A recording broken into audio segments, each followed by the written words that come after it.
There are moments in life that arrive without warning, quiet, ordinary seconds that suddenly open into something unforgettable.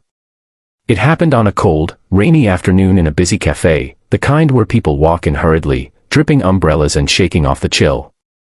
No one noticed the girl who stood just inside the door, balancing awkwardly on a prosthetic leg, her crutches trembling slightly as she scanned the room for a place to sit. Her face held the kind of tired determination that children shouldn't have to wear. She was only about 12, with hair tied back in a messy ponytail and clothes that looked worn from more than just everyday use. But what truly caught attention, not immediately, but slowly, like a realization settling in, was the loneliness in her eyes.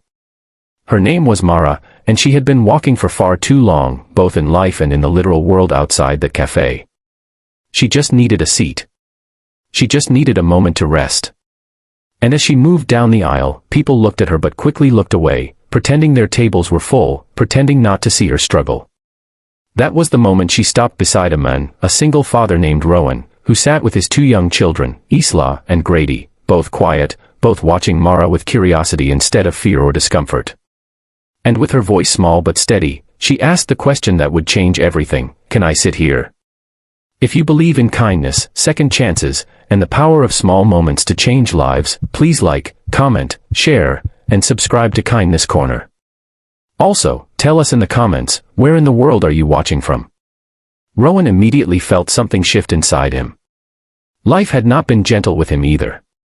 He had lost his wife 3 years earlier to a sudden illness, and since then he had been carrying the weight of raising 2 children alone while working long hours as a mechanic. He recognized exhaustion when he saw it, but Mara's exhaustion was different, heavier, deeper, as though she carried not just her school bag but an entire world on her shoulders. He motioned for her to sit, sliding his own chair slightly to make space. Mara hesitated, her cheeks flushed with embarrassment, but the kindness in Rowan's eyes steadied her.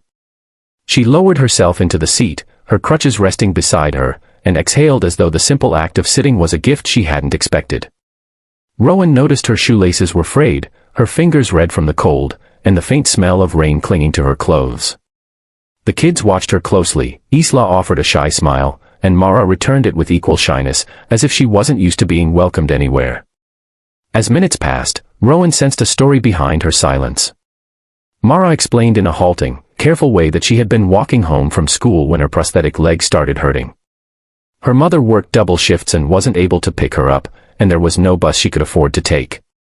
She had been born with a congenital condition that led to the amputation of her left leg when she was a toddler, and though she spoke of it plainly, there was a quiet ache in her voice that came from years of having to be braver than most adults.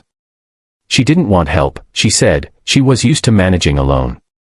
But today, something inside her had cracked, she just needed a space to breathe. Rowan felt a sting behind his eyes. He remembered all the days he himself had pretended to be fine for the sake of his children, the days he had smiled while breaking inside. Mara was doing that now, smiling not because she wanted to, but because she didn't know any other way to survive. The cafe, warm and bright, wrapped around them like a shelter from the world outside. Rowan decided, without saying it aloud, that he would make this moment count.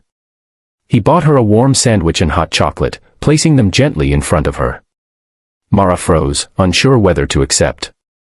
Rowan reassured her with a simple nod, and for the first time since she had entered the cafe, her face softened.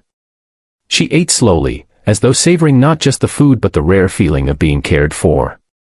His children began chatting with her, asking about school, hobbies, and the stickers on her crutches.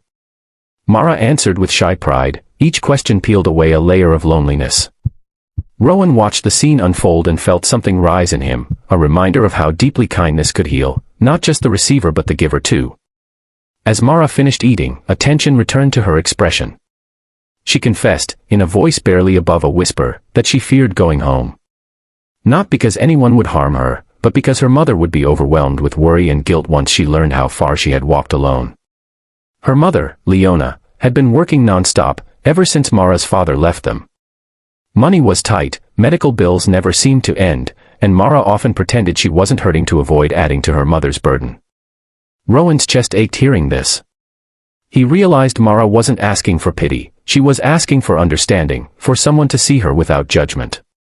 Rowan decided he would drive her home. Mara's eyes widened in disbelief, and for a moment she looked as though she might cry. Not from sadness, but from the overwhelming unfamiliarity of being helped. As they stepped outside into the clearing rain, Rowan held the door open for her, and something inside Mara cracked in the gentlest way. She whispered that no one outside her mother had ever done something like this for her. Her voice trembled, and Rowan placed a comforting hand on her shoulder, reminding her she wasn't alone in the world, even on the days she felt invisible. When they reached her home, a small apartment in an aging building, her mother rushed out in panic, her face drained of color. But when she saw Mara safe, standing beside Rowan and his children, her fear dissolved into gratitude.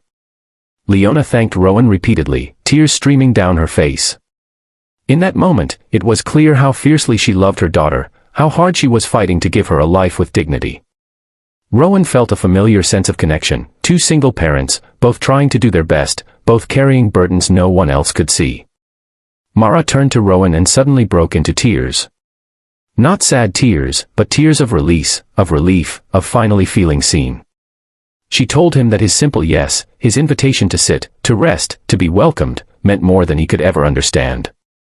Rowan hugged her gently, promising that kindness would always have a place in this world, even when life felt merciless.